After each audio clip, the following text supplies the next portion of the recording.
ഈശോ മിശിഹായ്ക്കും സ്തുതിയായിരിക്കട്ടെ. എൻ്റെ പേര് അനിത. ഞാൻ വരുന്നത് അങ്കമാലിയിൽ നിന്നാണ്. ഞാൻ ആദ്യമായിട്ട് ഉടമ്പടി എടുത്തത് 2023 ജൂൺ 1-ാം തീയതിയാണ്. അന്ന് ഞാൻ ഉടമ്പടി എടുക്കാനുണ്ടായ സാഹചര്യം എന്ന് വെച്ച് കഴിഞ്ഞാൽ 2024 മാർച്ചിൽ എനിക്കൊരു ആനുവൽ ഫിസ്റ്റുല ഉണ്ടായിരുന്നു. ഞാൻ ദുബായിലാണ് ഇപ്പോൾ വർക്ക് ചെയ്യുന്നത്. അവിടെ ഞാൻ 5 ദിവസത്തെ ലീവിന് വേണ്ടിയിട്ട് ഞാൻ സാക്ഷ്യം പറയാൻ വേണ്ടിയിട്ട് വന്നതാണ്. ഇപ്പം ഞാൻ ആ സമയത്ത് ഡോക്ടറെ കണ്ടു. ഡോക്ടർ പറഞ്ഞു സർജറി ചെയ്യണം. നമുക്കറിയാം അവിടുത്തെ ഒരു സർജറിക്കെന്ന് വെച്ചാൽ ഡോക്ടർ പറഞ്ഞത് 10,000 തുടങ്ങി 12,000 ദിർഹം വരെയാണ് സർജറിക്ക് കോസ്റ്റ് പറഞ്ഞത്. ഞങ്ങൾ സർജറിക്ക് വില്ലിങ്ങായി. അപ്പോഴും ഡോക്ടർ പറയുന്നുണ്ട് ഇൻഷുറൻസ് ഉള്ളത് കൊണ്ട് ചിലപ്പോൾ നമുക്ക് 10% കോ പേയ്മെൻറ്റ് അടച്ചാൽ മതി, അല്ലെങ്കിൽ നമുക്ക് ഫുള്ളി പേയ്മെൻറ്റ് അടയ്ക്കണം. അതായത് 10,000 തുടങ്ങി 12,000 വരെ ആയിരിക്കും അതിൻ്റെ എമൗണ്ട്. അത് നമ്മൾ അടയ്ക്കേണ്ടി വരും. ഞങ്ങൾക്ക് മാർച്ച് 14-ാം തീയതി സർജറിക്ക് ഫിക്സ് ചെയ്തു. അപ്പോഴാണ് ഞാൻ ഓൾറെഡി 2 മമ്മിമാരും 2019 മുതൽ ഉടമ്പടിയിലാണ്. ഞാൻ അന്ന് മാതാവിനോട് ഞാൻ ശക്തമായിട്ട് പ്രാർത്ഥിച്ചു, മാതാവേ 10% കോ പേയ്മെൻറ്റിൽ ഈ സർജറി എനിക്ക് ചെയ്ത് കിട്ടുവാണെന്നുണ്ടെങ്കിൽ ഞാൻ അടുത്ത ലീവിന് വരുമ്പം ഇവിടെ വന്ന് ഞാൻ ഉടമ്പടി എടുത്ത് സാക്ഷ്യം പറഞ്ഞോളാമെന്ന് ഞാൻ പറഞ്ഞിട്ടുണ്ടായിരുന്നു. അതിൻ്റെ ഫലമായിട്ട് എനിക്ക് ഒരു പൈസ പോലും പേയ്മെൻ്റ് ഇല്ലാതെ ഫുള്ളി കവേർഡായിട്ട് എൻ്റെ ഇൻഷുറൻസിൽ എനിക്ക് ആ സർജറി ചെയ്ത് കിട്ടി. ഇപ്പം ഞാൻ പൂർണ്ണ ആരോഗ്യത്തോടെ ഇരിക്കുന്നു. 2024 ഒക്ടോബർ 10-ാം തീയതി ഇതെൻ്റെ മമ്മിയാണ്. മമ്മിക്ക് പെട്ടെന്നൊരു തലകറക്കം വന്നു. അപ്പം തന്നെ പപ്പേനെ വിളിച്ചു. പപ്പ അടുത്തുള്ള ഹോസ്പിറ്റലിൽ കൊണ്ടുപോയി. മമ്മിക്ക് അപ്പം ചെക്ക് ചെയ്തപ്പം BP കൂടുതലായിരുന്നു.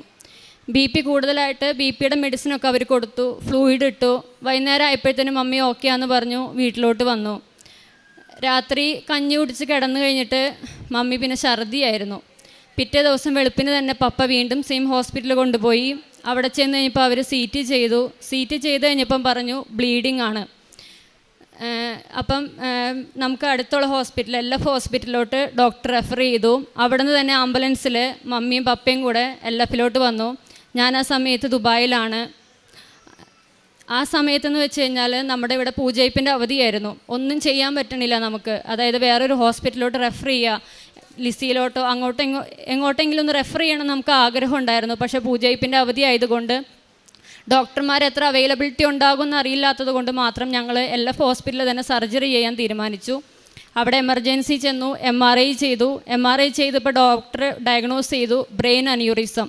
അതായത് ബ്ലഡ് വെസൽസിൽ കുമിളകൾ വന്ന് പൊട്ടും. അപ്പം ആൾ ഡ്രൗസിയായി.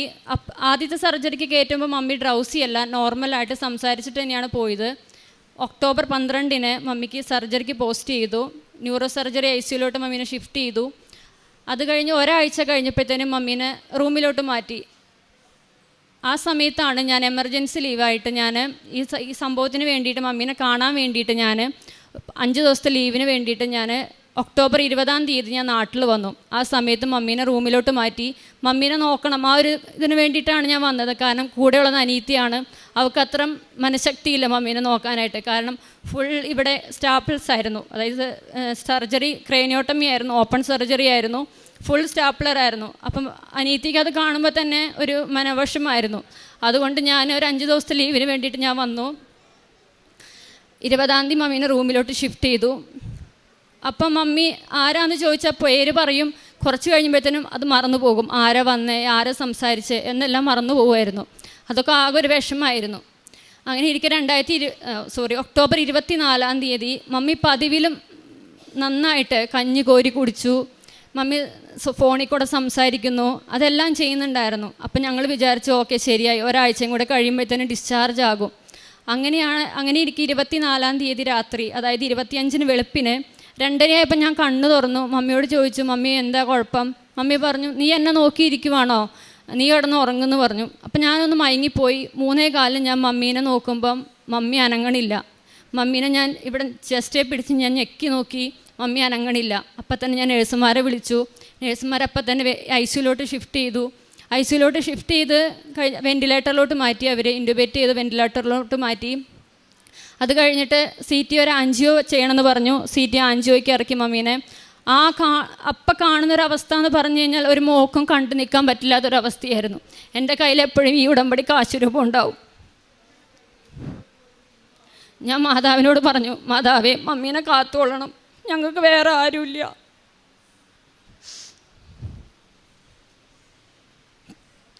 CT ആൻജിയോ ചെയ്തു.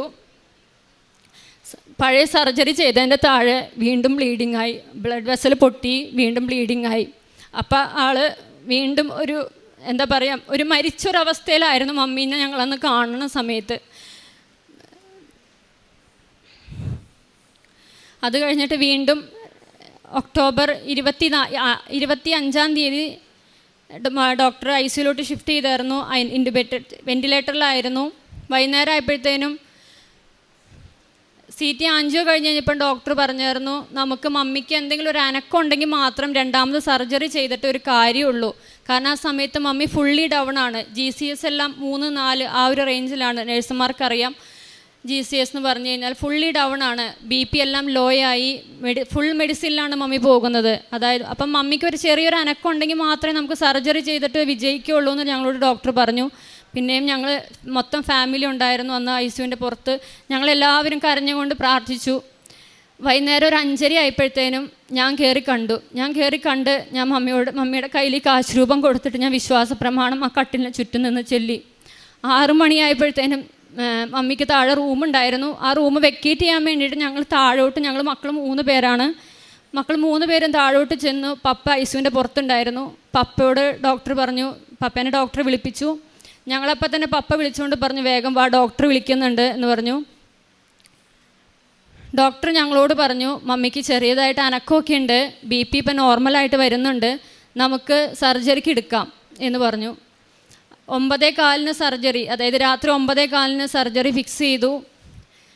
6 മണിക്കൂർ നീണ്ട സർജറി ആയിരുന്നു. ആ സമയത്തെല്ലാം ഞങ്ങൾ ഡോക്ടറിന് വേണ്ടിയിട്ട് പ്രാർത്ഥിച്ചു, പ്രത്യേകമായിട്ട് ഡോക്ടറിൻ്റെ കരങ്ങളിൽ. കാരണം ആ സമയത്ത് ഒരു ഉറക്കത്തിൻ്റെ സമയമാണ് എല്ലാവരും. ആ നേരത്ത് ഞങ്ങൾ ഡോക്ടറിന് വേണ്ടി ICUവിൻ്റെ പുറത്ത് ഞാൻ, പപ്പ, അനിയൻ ഇവരെല്ലാവരും ഇരുന്ന് പ്രാർത്ഥിച്ചു. ആ സമയത്താണ് ഇവിടെ 2024 ഒക്ടോബർ 26 അഖണ്ഡ ജപമാലയുള്ളത്. ഞാൻ ദുബായിൽ നിന്ന് വരുമ്പം എൻ്റെ ഒറ്റ ലക്ഷ്യം എന്ന് പറഞ്ഞു കഴിഞ്ഞാൽ അഖണ്ഡ ജപമാലയിൽ പങ്കെടുക്കണം. അങ്ങനെ അഖണ്ഡ ജപമാലയ്ക്ക് ഞങ്ങൾ വരണം എന്ന് വിചാരിച്ചിരുന്നു. അപ്പോഴാണ് മമ്മിക്ക് ഇങ്ങനെ വയ്യാണ്ടായത്. അപ്പോൾ 2 മനസ്സായിട്ട് ഞാൻ നിൽക്കുന്നത്, എന്ത് ചെയ്യും, മമ്മീനെ ICUവിലിട്ടുണ്ട്, ഞങ്ങൾ ഇവിടെ ആലപ്പുഴ വന്നു കഴിഞ്ഞാൽ വീട്ടുകാരെന്ത് പറയും, ആ ഒരു ഇതായിരുന്നു. എപ്പോഴും ഞാൻ എൻ്റെ അനിയനോട് പറയുമായിരുന്നു, മോനെ നമുക്ക് കൃപാസനത്തിൽ പോണോട്ടോ എന്ന് പറയും. അപ്പോൾ അവൻ പറയും എന്ന് പറയും.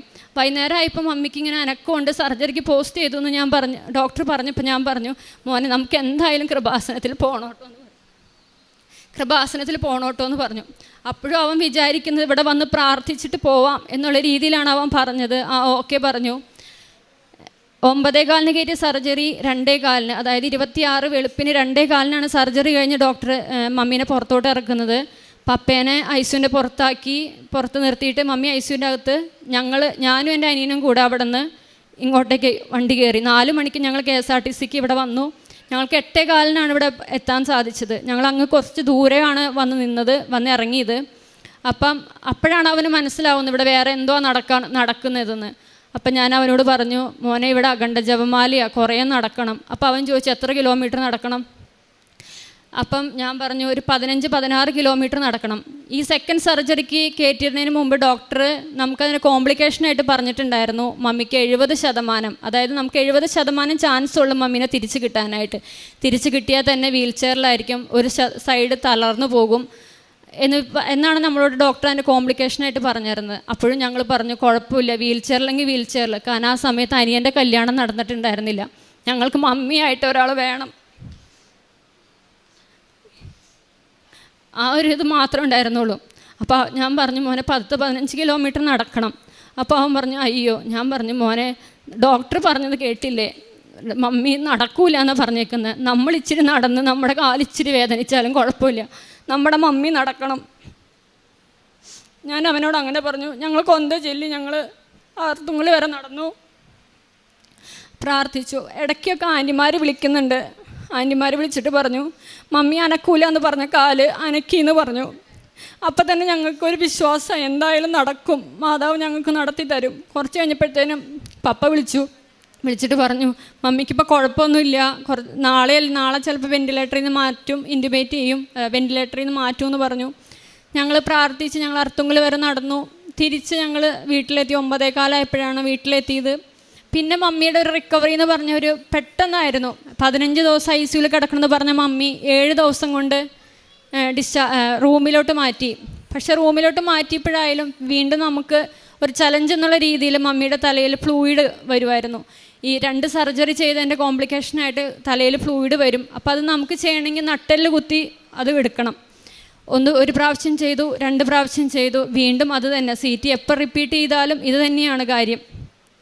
അങ്ങനെ നട്ടെല്ല് കുത്തി ഒരു 5-8 പ്രാവശ്യം മമ്മിക്ക് നട്ടെല്ല് കുത്തി. അവസാനം നട്ടെല്ല് കുത്തി അവർ ഡ്രെയിൻ ഇട്ടു. ആ ഡ്രെയിൻ ഇട്ട് പറഞ്ഞു പിറ്റേ ദിവസം ഡിസ്ചാർജ് ചെയ്യാം. ഡിസ്ചാർജ് ചെയ്തു. അങ്ങനെ നവംബറിൽ മമ്മി ഡിസ്ചാർജായി. നവംബർ 12-ാം തീയതി മമ്മി ഡിസ്ചാർജായി. ഡിസ്ചാർജായിട്ട് വീട്ടിൽ വന്നപ്പോഴും മമ്മി ഡ്രൗസിയാണ്. മമ്മി മിണ്ടുന്നില്ല. ഞാനൊക്കെ ദുബായിൽ നിന്ന് വിളിച്ചു കഴിഞ്ഞാൽ മമ്മി എന്ന് കുറേ പ്രാവശ്യം വിളിച്ചാലേ മമ്മി ഒന്ന് വിളി കേൾക്കത്തുള്ളൂ. തല താത്തി ഇങ്ങനെ ഇരിക്കുമായിരുന്നു. അപ്പോൾ ഡോക്ടർ പറഞ്ഞിട്ടുണ്ടായിരുന്നു ഒരാഴ്ച കഴിഞ്ഞിട്ട് വീണ്ടും വരണം. അത് CT ചെയ്തിട്ട് വീണ്ടും ഫ്ലൂയിഡ് ഉണ്ടെന്നുണ്ടെങ്കിൽ നമുക്ക് ഒരു സർജറിയും കൂടെ ചെയ്യണമെന്ന് പറഞ്ഞു. ഒരാഴ്ച കഴിഞ്ഞ് ഞങ്ങൾ വീണ്ടും ഹോസ്പിറ്റലിൽ പോയി. മമ്മിക്ക് വീണ്ടും തലയിൽ ഫ്ലൂയിഡ് തന്നെയായിരുന്നു. വീണ്ടും 3ാമതൊരു സർജറിയും കൂടെ മമ്മിക്ക് ചെയ്തു. ആ സർജറിക്ക് ശേഷം പിന്നെ മമ്മി പെട്ടെന്നായിരുന്നു എല്ലാ റിക്കവറിയും. 6 മാസമാണ് നമ്മളുടെ അടുത്ത് ഡോക്ടർ പറഞ്ഞത്. 6 മാസത്തിന് ശേഷമാണ് മമ്മി നടക്കുകയുള്ളൂ. ഫിസിയോതെറാപ്പി ചെയ്യണം എന്നൊക്കെ പറഞ്ഞിട്ടുണ്ടായിരുന്നു. ഒരു ഫിസിയോതെറാപ്പി ഞങ്ങൾ ചെയ്തിട്ടില്ല. ഞാൻ ആകെ ചെയ്തെന്ന് പറഞ്ഞു കഴിഞ്ഞാൽ ഞാനാണ് വീട്ടിൽ ഉടമ്പടി എടുത്തേക്കുന്ന ആൾ. ഞാൻ ദുബായിലേക്ക് തിരിച്ചു പോയി. ഞാൻ എന്ന് ഉടമ്പടിത്തായാലും എൻ്റെ തലയിൽ ഇങ്ങനെ ഞാൻ തൂക്കുമായിരുന്നു. മമ്മിയുടെ സ്റ്റിച്ച് ഉണ്ടായ സ്ഥലത്തൊക്കെ ഞാനിങ്ങനെ തൂക്കും. രാവിലെ ഞാൻ എഴുന്നേറ്റ് ഇച്ചിരി ചൂടുവെള്ളത്തിൽ ഞാൻ ഉടമ്പടി ഉപ്പ് ഞാൻ കഴിക്കുമായിരുന്നു മമ്മീനെ സമർപ്പിച്ചിട്ട്. കാരണം മമ്മി ടോയ്ലറ്റിൽ പോകുന്നതൊന്നും മമ്മി ഒന്നും അറിയുന്നില്ല. മമ്മി ഡയപ്പർ ചുറ്റിയേക്കുവാണ്. മമ്മിക്ക് അനീത്തിയാണ് എല്ലാ കാര്യങ്ങളും ചെയ്യുന്നത്. എല്ലാവർക്കും ഒരു സഹനശേഷി കൊടുക്കണമേ എന്ന് പ്രാർത്ഥിച്ചു. ഈ നിമിഷം ഞാൻ എൻ്റെ അനീത്തിനെ പ്രത്യേകമായിട്ട് ഞാൻ നന്ദി പറയുവാണ്. കാരണം അവളാണ് മമ്മീനെ ഇത്രയും ആക്കിയെടുത്തത്. കാരണം മമ്മീനെ പരിചരിച്ചതൊക്കെ അവളാണ്. അതിനുശേഷം ആൻറ്റിമാരായാലും എല്ലാവരും ഒത്തിരി സഹായങ്ങളായിരുന്നു നമുക്ക്. കാരണം അവൾ മാത്രമേ ഉണ്ടായിരുന്നുള്ളൂ. ഞാനും അനിയനും ദുബായിലാണ്, വേറെ ആരും ഇല്ലായിരുന്നു. നവംബർ അങ്ങനെ 24-ാം തീയതി വീണ്ടും മമ്മിക്ക് വീണ്ടും 3ാമത്തെ സർജറി ചെയ്തു. അതിനുശേഷം മമ്മി ഓക്കെ ആയി. ഫെബ്രുവരിയിൽ മമ്മി ഫുള്ളി ഓക്കെ ആയി എന്ന് പറഞ്ഞു. പിന്നെ ഞങ്ങൾക്കെന്ന് പറഞ്ഞു കഴിഞ്ഞാൽ അനിയൻ്റെ കല്യാണമായിരുന്നു. അനിയൻ്റെ കല്യാണത്തിന് എങ്ങനെയാവും, മമ്മി എങ്ങനെ നടക്കുമോ എന്നൊന്നും അറിയത്തില്ലായിരുന്നു. ആ സമയത്ത് ഈ മമ്മിക്ക് ഇതെല്ലാം നടക്കുന്ന സമയത്ത് അനിയൻ്റെ കല്യാണം ഉറപ്പിച്ച് വെച്ചിട്ടുണ്ടായിരുന്നു. വീട്ടുകാർ നമ്മൾ ഉറപ്പിച്ച് വെച്ചതാണ്. പക്ഷേ എന്ത് ചെയ്യും, കാരണം അനിയൻ്റെ കല്യാണം നടത്താൻ വേണ്ടി എടുത്ത് വെച്ച പൈസയാണ് മമ്മിക്ക് വേണ്ടിയിട്ട് ഞങ്ങൾ ചിലവാക്കിയത്. അപ്പോൾ അനിയൻ്റെ കല്യാണം നടക്കുമോ ഇല്ലയോ എന്നൊന്നും നമുക്കറിയത്തില്ല. എന്നിരുന്നാലും ദൈവത്തിൻ്റെ മാതാവിൻ്റെയും വലിയ അനുഗ്രഹം കൊണ്ട് അവൻ്റെ കല്യാണവും ഭംഗിയായിട്ട് ഞങ്ങൾക്ക് നടത്താൻ സാധിച്ചു. ഇന്ന് 6 മാസമായി. മിനിഞ്ഞാന്ന് ഡോക്ടറെ കാണാൻ പോയി. ഡോക്ടർ പറഞ്ഞു മിടുക്കിയായിട്ടിരിക്കണമല്ലോ മമ്മി എന്ന് പറഞ്ഞു. ഇപ്പം മെഡിസിനൊക്കെ കുറച്ചു. ആദ്യം 300 mg ഒക്കെ കഴിച്ചുകൊണ്ടിരുന്ന ടാബ്ലറ്റുകളൊക്കെ ഇപ്പോൾ 100 mg ആക്കി. ഒത്തിരി മാറ്റങ്ങൾ ദൈവം ഞങ്ങളുടെ കുടുംബത്തിലേക്ക് തന്നിട്ടുണ്ടായിരുന്നു. ഞങ്ങൾക്ക് ഇന്ന് പിന്നെ വേറൊരു കാര്യം കൂടെ പറയാനുണ്ടായിരുന്നു. ഞാനിപ്പം 5 ദിവസത്തെ ലീവിന് വന്നതെന്ന് ഞാൻ പറഞ്ഞല്ലോ. ആ ലീവിന് വരുന്നതിന് മുന്നേ ഞാനിങ്ങനെ പ്രാർത്ഥിച്ചു.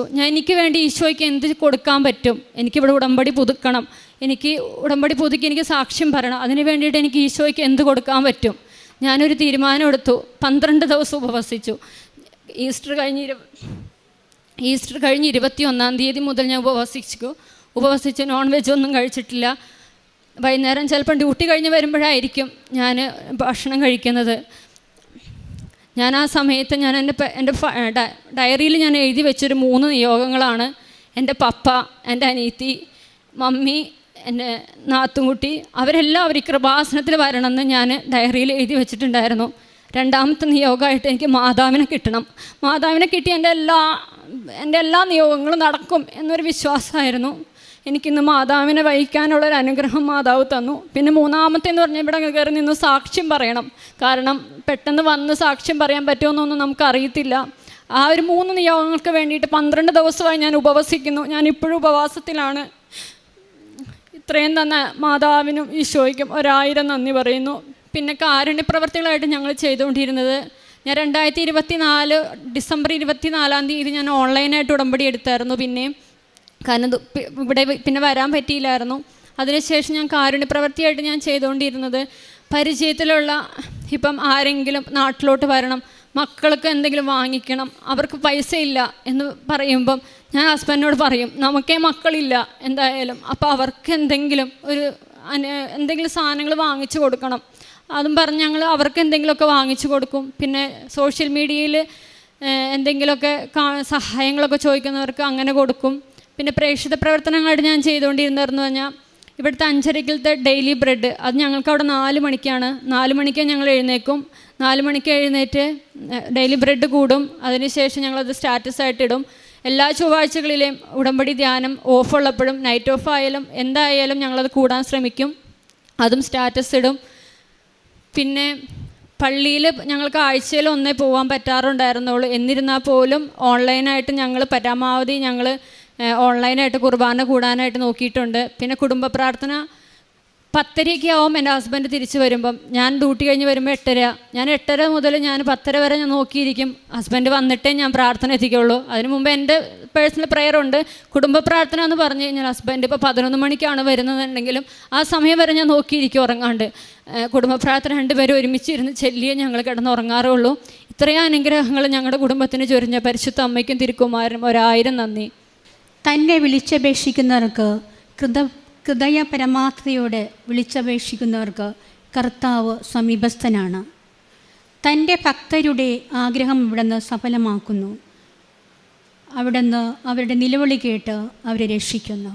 അനിത ജോസ് മമ്മിക്ക് വേണ്ടി ഉടമ്പടിയെടുത്ത് തൻ്റെ കുടുംബത്തിലെ ആവശ്യങ്ങൾക്ക് വേണ്ടി പ്രാർത്ഥിച്ചതിൻ്റെ ഫലമായിട്ട് ദൈവമാതാവിൻ്റെ ശക്തമായ ഇടപെടൽ മമ്മി ഐസിയുയിൽ 10 ആദ്യം 7 ദിവസവും പിന്നെ 15 ദിവസമായിരുന്നു. മരിക്കുമെന്ന ഘട്ടത്തിൽ അമ്മ ഇടപെട്ട് അവർ പൂർണ്ണമായിട്ട് സൗഖ്യം നൽകിയതിൻ്റെ സാക്ഷ്യമാണ് നമ്മളിപ്പോൾ ഇവിടെ കേട്ടത്. അമ്മയോട് വിളിച്ചപേക്ഷിക്കുന്നവർക്ക് ഒരിക്കലും അമ്മ കൈവിടില്ല എന്നൊരു സത്യം നമ്മളെ ഈ ഉടമ്പടി സാക്ഷ്യത്തിലൂടെ മനസ്സിലാക്കി തരികയാണ്. ഏത് അവസ്ഥയിലും എപ്പോഴും അമ്മയോട് കൂടെ ആയിരുന്നാൽ ആ അമ്മ നമ്മളെ കൈവിടില്ല.